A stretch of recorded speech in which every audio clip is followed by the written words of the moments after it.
Bismillahirrahmanirrahim. Assalamualaikum warahmatullahi wabarakatuh. Mekatur merupakan Biro Umroh Haji Khusus berpengalaman di mana kami telah memberangkatkan ribuan jamaah, baik umroh maupun haji. Mekatur dan Lizara menghadirkan layanan berkualitas dan bertekad untuk terus menjadi travel haji dan umroh yang teramanah dengan sistem akuntabilitas, terpercaya dan sehat. Didukung dengan tim yang berakhlakul karimah, profesional dan solid, kami siap melayani para tamu Allah dengan pelayanan yang prima dan dengan sepenuh hati. Dan pastinya dengan pembimbing dan mutawif yang berpengalaman dan profesional. Mekatur dan Lizara selalu berkomitmen penuh dengan pelayanan terbaik, berlandaskan syariat Islam dengan menyediakan fasilitas premium, terpercaya dan terjangkau, berupa hotel yang dekat dengan Baitullah, kemudian jadwal penerbangan yang pasti, manasik di gedung sendiri, dan kami juga terdaftar di Kemenak, bersertifikat IATA, dan pasti tergabung dalam asosiasi terbesar di Indonesia, yaitu Asosiasi Ampuri. Mekatur terus berkomitmen untuk memberikan kajian edukasi serta tayangan-tayangan Islami dengan syiar dakwah kami melalui media podcast kami, dan dengan dukungan pastinya brand ambassador kami. Kami juga mengucapkan terima kasih dan apresiasi yang tinggi kepada pihak-pihak yang selalu membantu program CSR kami. Pastinya kami terus berinovasi untuk jamaah Mekatur. Untuk itu, silakan bergabung bersama kami. Mitra terpercaya Anda beribadah.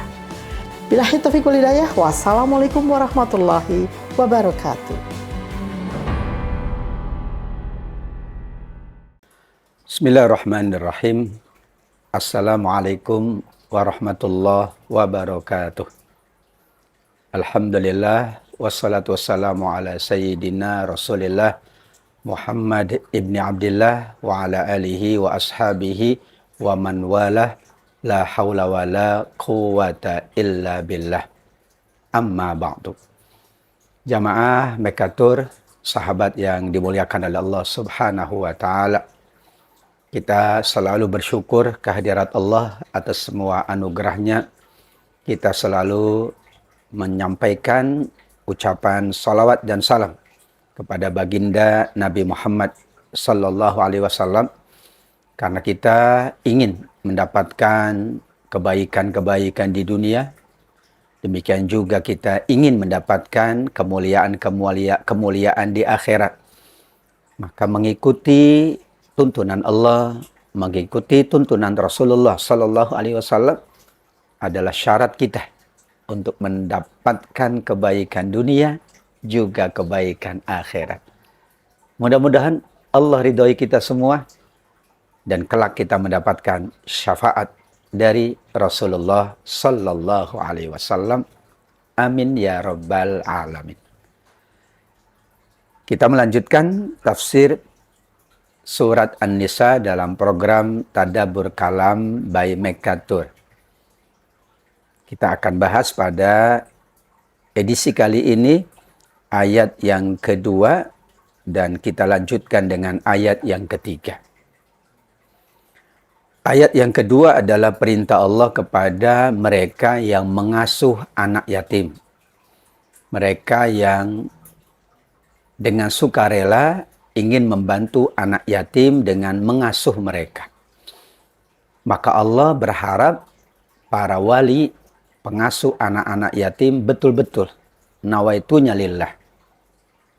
Kalau nawaitu lillah, dia tidak akan mencampur adukan antara yang ia miliki dengan yang dimiliki oleh anak-anak yatim.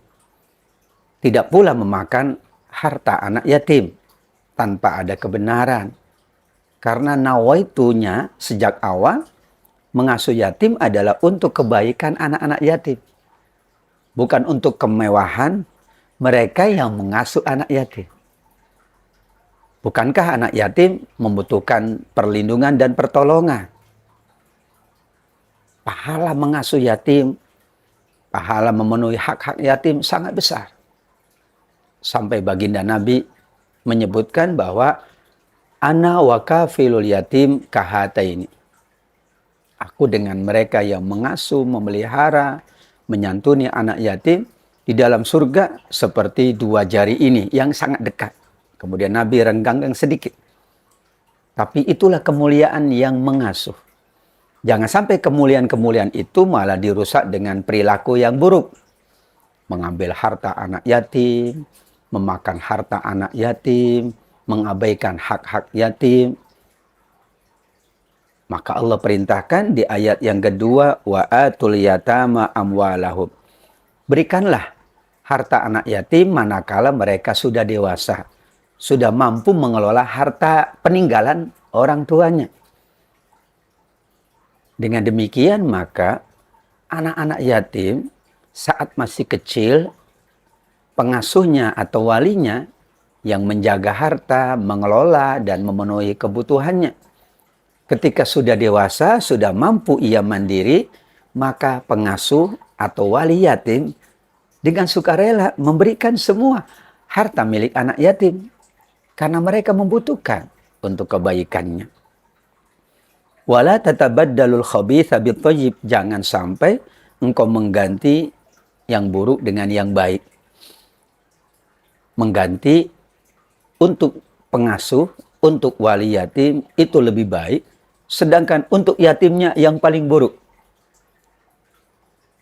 Bahasa ini mengingatkan bahwa terkadang ada sebagian pengasuh yatim yang memperkaya diri sendiri. Kalau ada bantuan dari luar, yang bagus ia ambil, yang jelek dikasih kepada anak-anak yatim.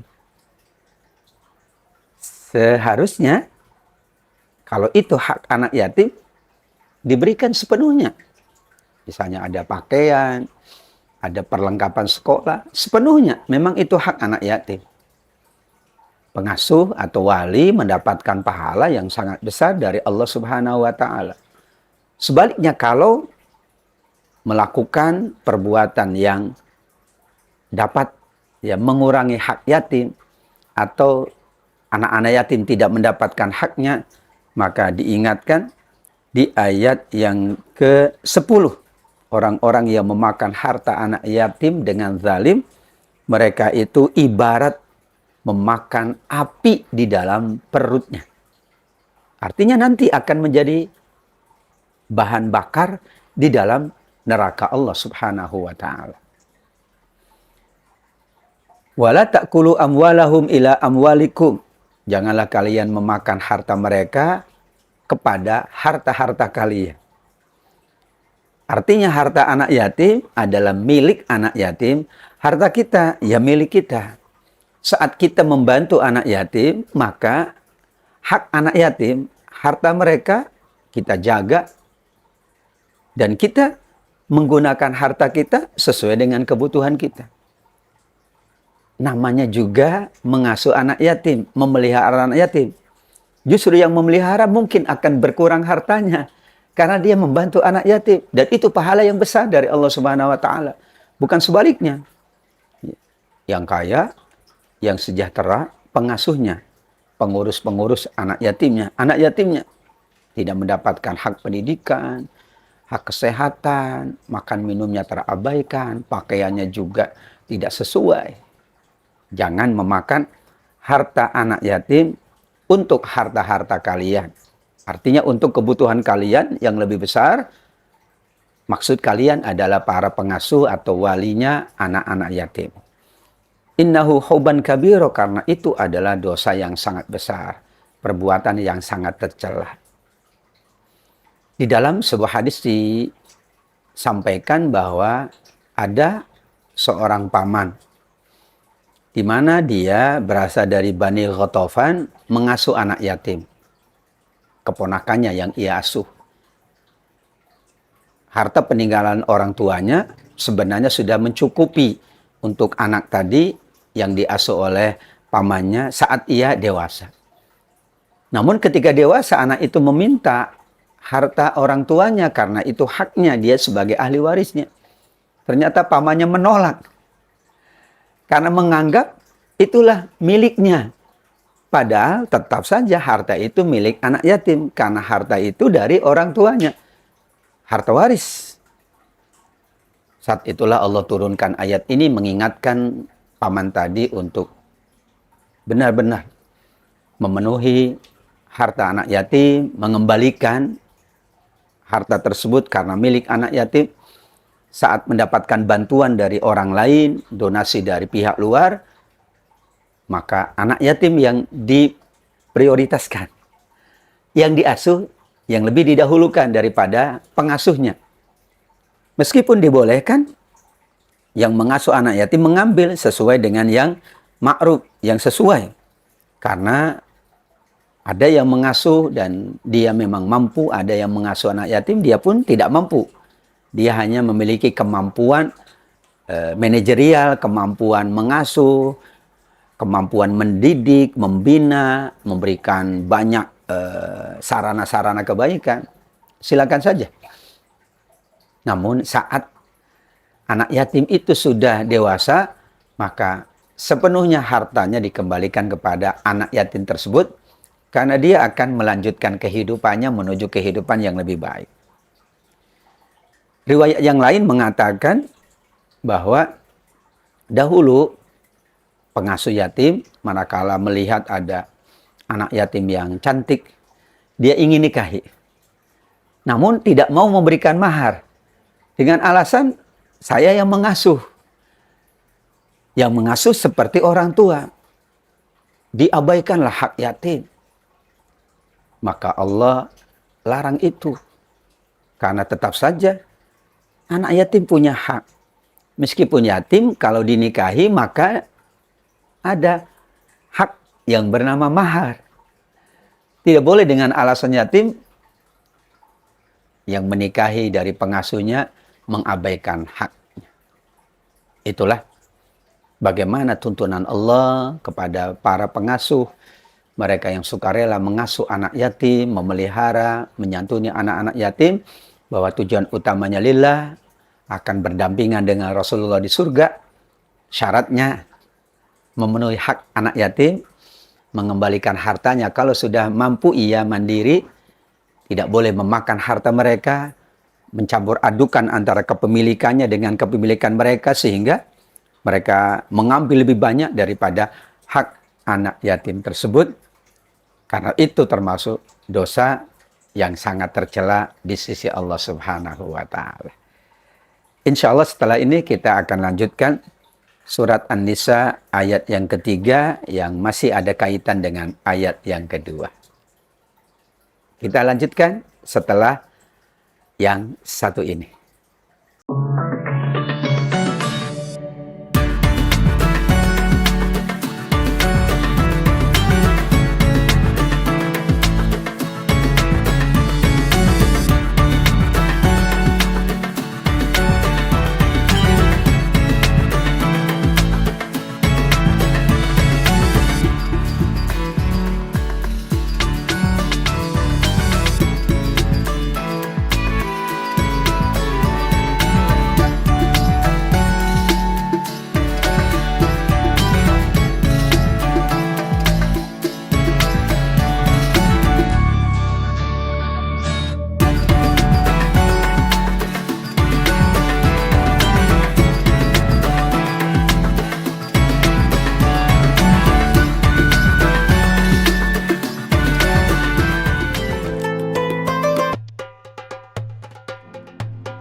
Mekatur keren banget. Mekatur luar biasa. Mekatur alhamdulillah.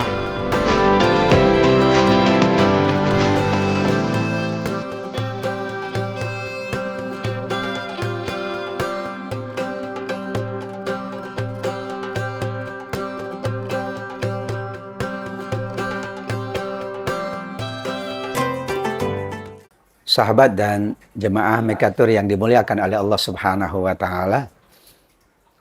Program Tadabbur Kalam pada kali ini kita akan membahas surat An-Nisa yang sudah memasuki ayat yang ketiga.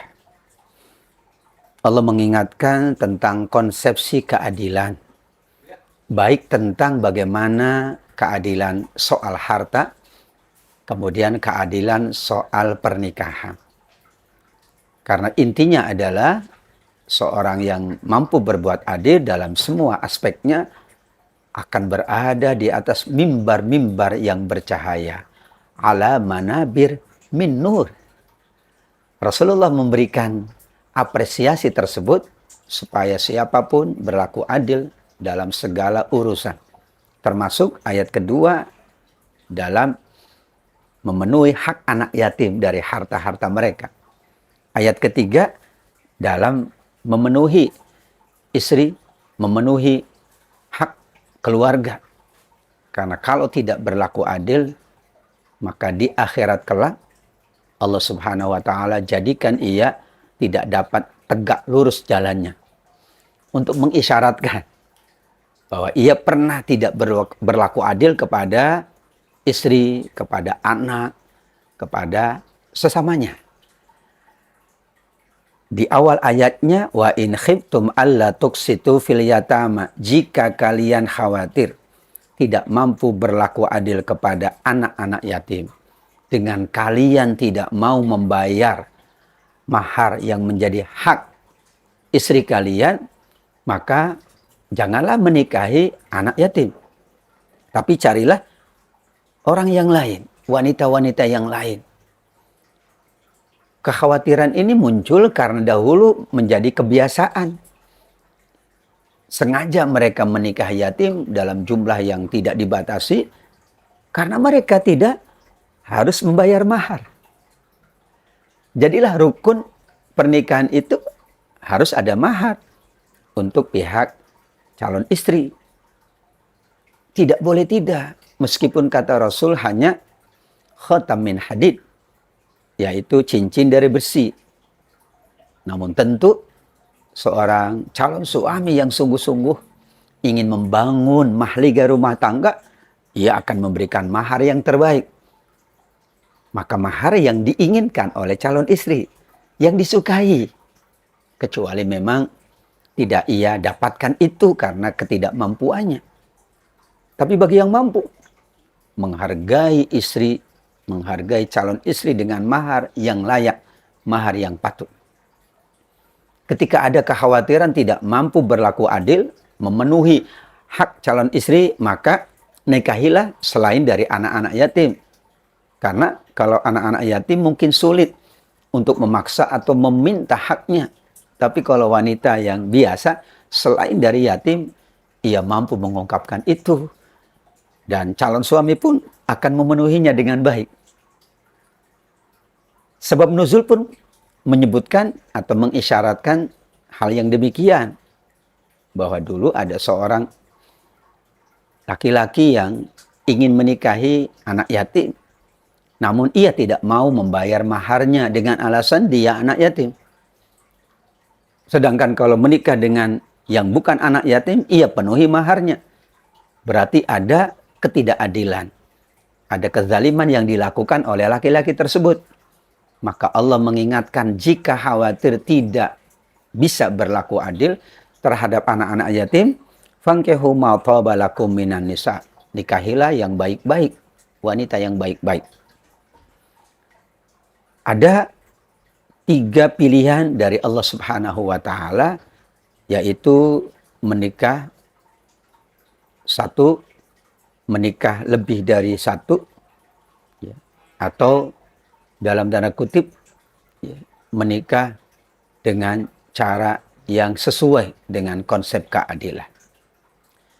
Ayat ini memang jika kita tidak memahami secara seksama, muncul pemahaman yang seolah-olah mendiskreditkan kaum wanita. Atau ini dijadikan alasan laki-laki, para suami untuk berpoligami. Padahal dalam konsep ilmu tafsir, satu ayat itu tidak bisa berdiri sendiri jika kita temukan ayat yang lain yang maknanya sama. Ternyata kita dapatkan di surat An-Nisa ayat 127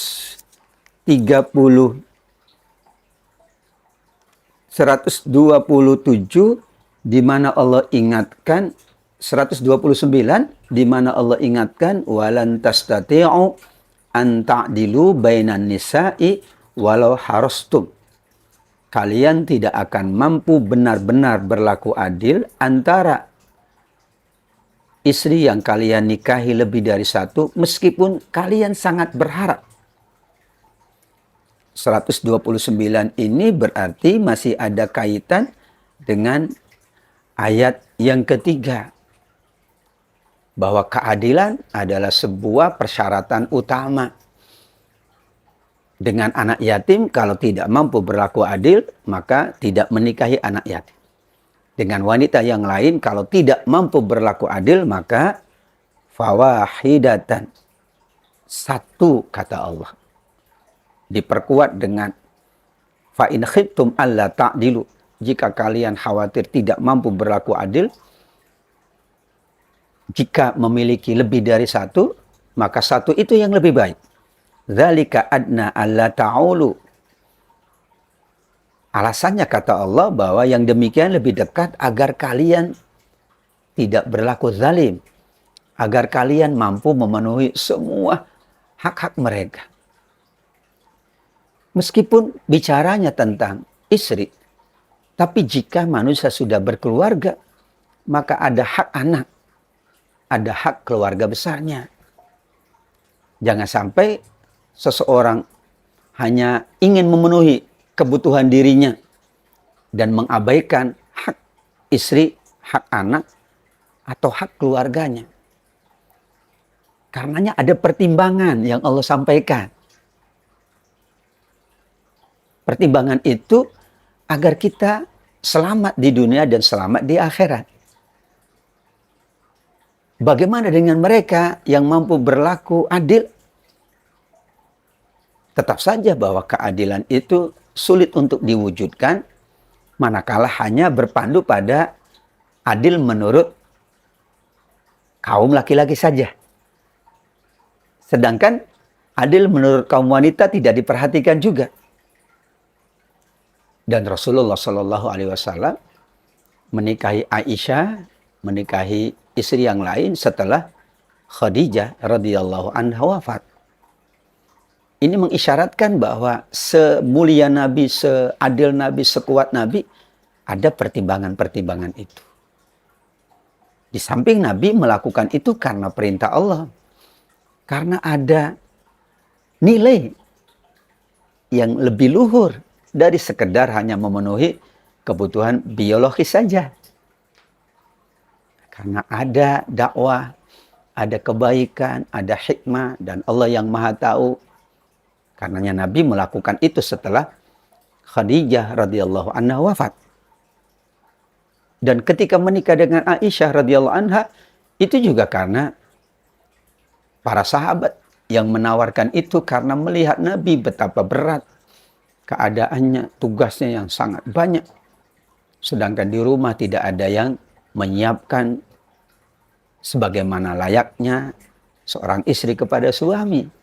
Pertimbangannya pertimbangan sahabat juga, pertimbangan keluarga besar juga, pertimbangan-pertimbangan yang sangat banyak.